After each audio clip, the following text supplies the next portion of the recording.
நீதிமொழிகள் 5ஆம் அதிகாரம் 1 முதல் 13 வரையுள்ள இறை வார்த்தைகள். பிள்ளாய், என் ஞானத்தில் உன் கவனத்தை செலுத்து, என் அறிவுரைக்கு செவி கொடு. அப்பொழுது விவேகத்துடன் நடந்து கொள்வாய். அறிவு உன் நாவை காவல் செய்யும். விலை மகளின் பேச்சில் தேன் ஒழுகும். அவள் உதடுகள் வெண்ணெயினும் மிருதுவானவை. ஆனால் அவள் உறவின் விளைவோ எட்டியினும் கசக்கும். இருபுறமும் கூரான வாழ்வெட்டுதலை ஒக்கும்.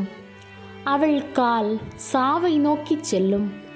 அவள் காலடி பாதாளத்திற்கு இறங்கி செல்லும். வாழ்வுக்கு செல்லும் பாதையை அவள் கவனத்தில் கொள்வதில்லை. அவளுடைய வழிகள் மாறிக்கொண்டே இருக்கும். அதை பற்றி அவளுக்கு கவலையே இல்லை. ஆகையால் பிள்ளாய், எனக்கு செவிகொடு. நான் சொல்வதற்கேற்ப நடக்க மறவாதே.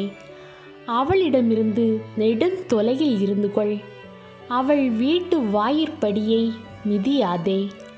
இல்லையேல் பிறர் முன்னிலையில் உன் மானம் பறிபோகும். கொடியவர் கையில் உன் உயிரை இழப்பாய். அந்நியர் உன் சொத்தை தின்று கொழுப்பார்கள். நீ பாடுபட்டு சம்பாதித்தது வேறொரு குடும்பத்திற்கு போய் சேரும். நீ எலும்பும் தோலுமாய் உருகுலைந்து போவாய். உன் வாழ்க்கையின் இறுதியில் கலங்கி புலம்புவாய்.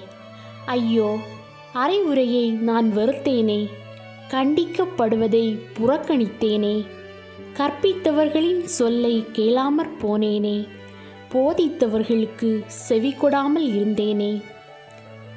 இது ஆண்டவரின் அருள்வாக்கு. இறைவா, உமக்கு நன்றி.